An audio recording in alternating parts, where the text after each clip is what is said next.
Bismillah, Assalamualaikum warahmatullahi wabarakatuh. Innal hamdalillah nahmaduhu wa nasta'inuhu wa nastaghfiruh wa na'udzu billahi min syururi anfusina wa min sayyiati a'malina. May yahdihillahu fala mudilla lah wa may yudlilhu fala hadiyalah. Asyhadu an la ilaha illallah wa asyhadu anna Muhammadan abduhu wa rasuluhu la nabiyya wa la rasula ba'dahu amma ba'd. Qala Allah Ta'ala fil Qur'anil Karim ba'da an a'udzu billahi minasy syaithanir rajim. Bismillahirrahmanirrahim. Ya ayyuhalladzina amanu taqullaha haqqa tuqatih wa la tamutunna illa wa antum muslimun. Wa qala ya ayyuhalladzina amanu kutiba 'alaikumus shiyam kama kutiba 'alal ladzina min qablikum la'allakum tattaqun.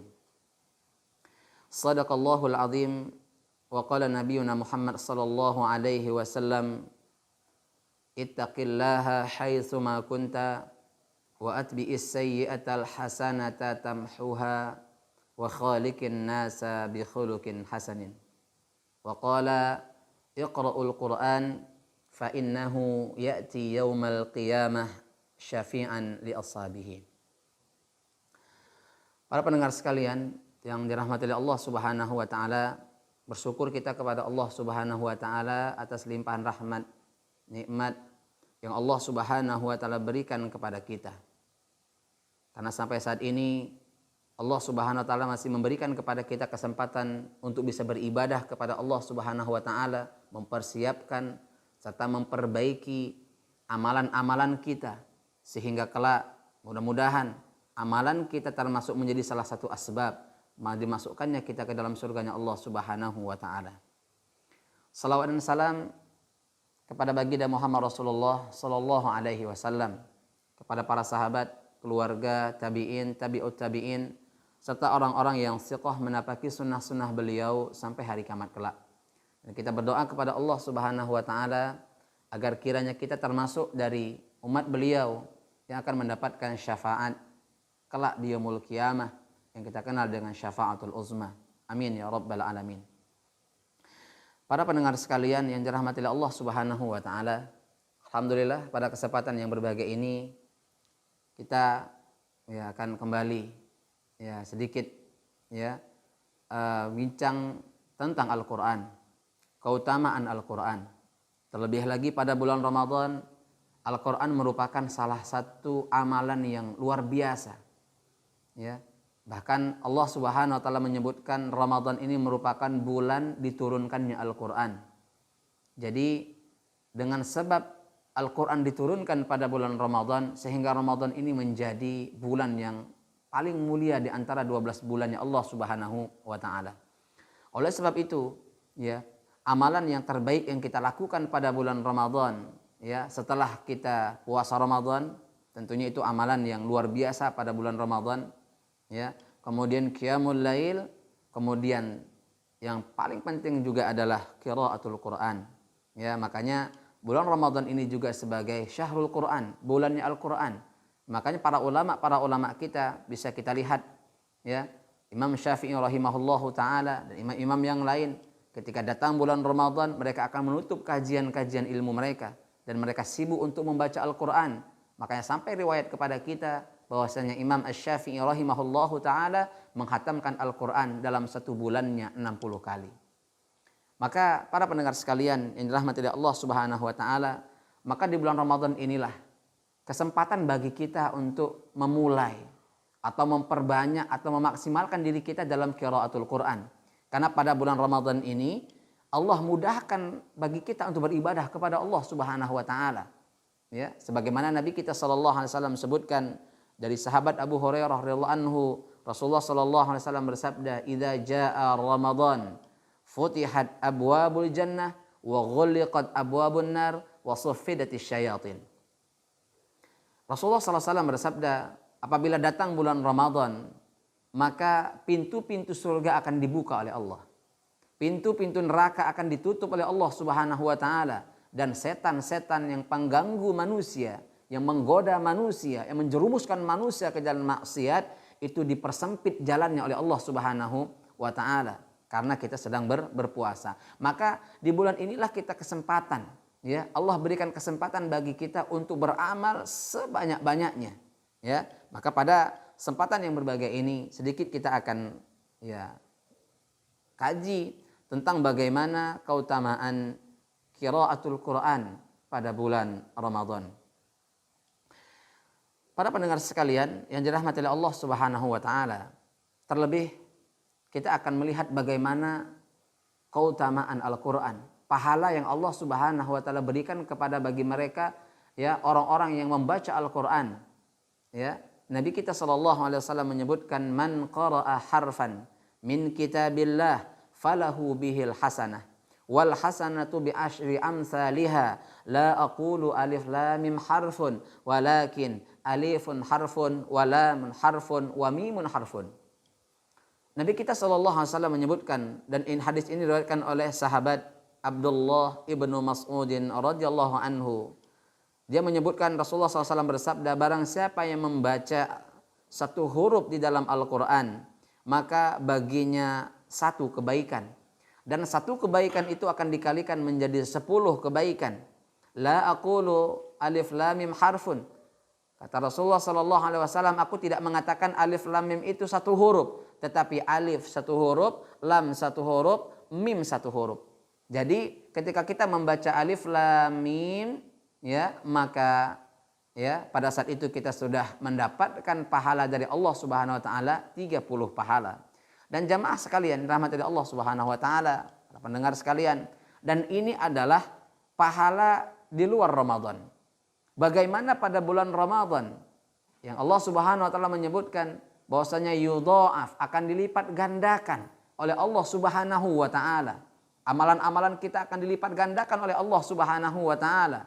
Pada bulan Ramadan, amalan sekecil apapun akan bernilai berharga di hadapan Allah Subhanahu wa taala, apalagi Al-Qur'anul Karim. Ternyata qiraatul Quran, membaca Al-Quran, bukan Allah hitung per ayatnya. Kalau seandainya Allah hitung per ayat, ya, alangkah rugi. Kenapa? Karena kalau hanya membaca surah Al-Baqarah 2 juz setengah, itu hanya mendapatkan 286. Ya, tapi ternyata Allah Subhanahu wa taala ketika mengganjar, memberikan pahala kepada orang-orang yang baca Al-Quran, itu ternyata bukan per ayat tapi per huruf. Masya Allah, ya, ini keberuntungan yang luar biasa. Amalan yang mudah bagi mereka yang bisa membaca Al-Quran, ya, amalan yang mudah bisa dia baca, ya, sebanyak-banyaknya, tapi ternyata amalan yang mudah tapi berpahala, tapi pahalanya berlimpah. Inilah, ya, yang harusnya menjadi motivasi bagi kita untuk memiliki target pada bulan Ramadan ini, harus mampu menghatamkan Al-Quran, ya, mampu menghatamkan Al-Quran, ya. Di balik itu semua, Al-Quran itu memiliki keutamaan yang luar biasa, dapat menjadikan diri kita mulia, yang mungkin diri kita bukan siapa-siapa, tapi kita akan menjadi mulia dengan Al-Quran. Maka kita lihat, ya, bagaimana malaikat Jibril alaihissalatu wassalam menjadi malaikat terbaik karena dia membawa Al-Quran. Bagaimana malam terbaik, ya, yaitu malam Lailatul Qadar menjadi malam terbaik, ternyata malam itu diturunkan Al-Quran. Bulan Ramadan menjadi bulan terbaik, ternyata bulan Ramadan menjadi bulan terpilihnya, menjadi diturunkannya Al-Quran di dalamnya. Nabi terbaik, Nabi kita Muhammad SAW menjadi Nabi yang paling baik, ternyata sebabnya adalah kepada Nabi kita SAW diturunkan Al-Quran tersebut. Dan orang-orang, ya, yang mereka Allah karuniakan kepada mereka Al-Quran, ya, membaca Al-Quran dan bahkan mampu menghafal Al-Quran.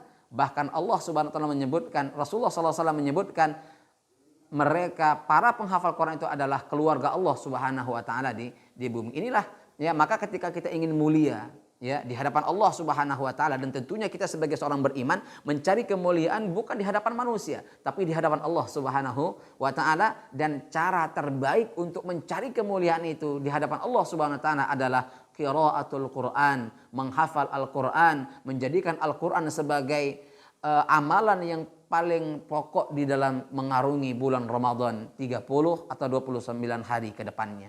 Maka amat sangat merugi sekali para jamaah sekalian yang dirahmati oleh Allah Subhanahu wa taala apabila pada bulan Ramadan ini kita tidak mampu untuk menghatamkan Al-Qur'anul Karim. Wal iyadu billah. Begitu juga ya banyak sekali ya ayat-ayat yang atau hadis-hadis Nabi kita sallallahu alaihi wasallam menunjukkan tentang keutamaan membaca Al-Qur'an, ya, terlebih lagi pada bulan Ramadan, ya. Nabi kita sallallahu alaihi wasallam menyebutkan al-mahiru bil Qur'an ma'as safaratil kiramil bararah walladzi yaqra'ul Qur'ana wa yatata'ta'u fihi wa huwa alaihi syaqqun lahu ajran. Nabi kita sallallahu alaihi wasallam menyebutkan orang yang pandai dalam membaca Al-Qur'an, ya, bersama malaikat yang mulia lagi taat kepada Allah Subhanahu wa taala. Adapun yang membaca Al-Qur'an dengan terbata-bata, di dalamnya lagi dalam keadaan kesulitan, ya sudahlah terbata-bata, kemudian kesulitan dalam membaca Al-Qur'an, mungkin dia baru belajar Al-Qur'an tapi motivasi untuk belajar membaca Al-Qur'an luar biasa, maka Nabi kita sallallahu alaihi wasallam menyebutkan lahu ajran, mereka akan mendapatkan dua pahala. Pahala pertama adalah untuk terbata-batanya, sedangkan ya yang kedua adalah untuk qiraatul Qur'annya. Para pendengar sekalian yang dirahmati oleh Allah Subhanahu wa taala, kemudian Nabi kita sallallahu alaihi wasallam juga menyebutkan khairukum man ta'allamal Qur'ana wa 'allamah. Sebaik kalian, kata Nabi kita sallallahu alaihi wasallam, adalah orang yang mempelajari Al-Qur'an dan mengajarkannya. Ya, di sela-sela kita membaca Al-Qur'an, di sela-sela kita qiraatul Quran menghatamkan, maka sempatkan diri kita untuk belajar, ya, belajar dan mengajarkan Al-Quran. Kemudian Al-Quran itu juga, para pendengar sekalian rahmati Allah Subhanahu wa taala, ternyata kelak di yaumul qiyamah akan menjadi penolong bagi kita. Ya, akan menjadi penolong bagi kita. Nabi kita sallallahu alaihi wasallam menyebutkan iqra'ul Quran fa innahu ya'ti yaumal qiyamah syafi'an li ashabihi. Nabi kita sallallahu alaihi wasallam menyebutkan bacalah Al-Qur'an, kata perintah, ya. Karena sesungguhnya Quran itu kelak datang di yaumul qiyamah, ya. Di yaumul qiyamah dia akan datang, ya. Quran itu akan datang, ya, syafi'an li ashabihi, untuk menjadi syafaat atau penolong bagi kita. Maka mudah-mudahan pada bulan Ramadan ini Allah SWT mudahkan kita untuk bisa membaca Al-Quran, menghatamkan Al-Quran, agar kiranya kita bisa menjadi manusia yang mulia di hadapan Allah Subhanahu wa taala. Barakallahu li wa lakum. Mungkin saja dapat kami sampaikan pada kesempatan yang berbahagia ini. Mudah-mudahan kita dapat termotivasi agar kiranya semakin semangat dalam membaca Al-Quran, karena melihat keutamaan Al-Quran yang luar biasa. Terlebih keutamaan itu membaca Al-Quran pada bulan Ramadan. Subhanakallahumma wa bihamdika asyhadu an la ilaha illa anta nastaghfiruka wa natubu ilaik. Assalamualaikum warahmatullahi wabarakatuh.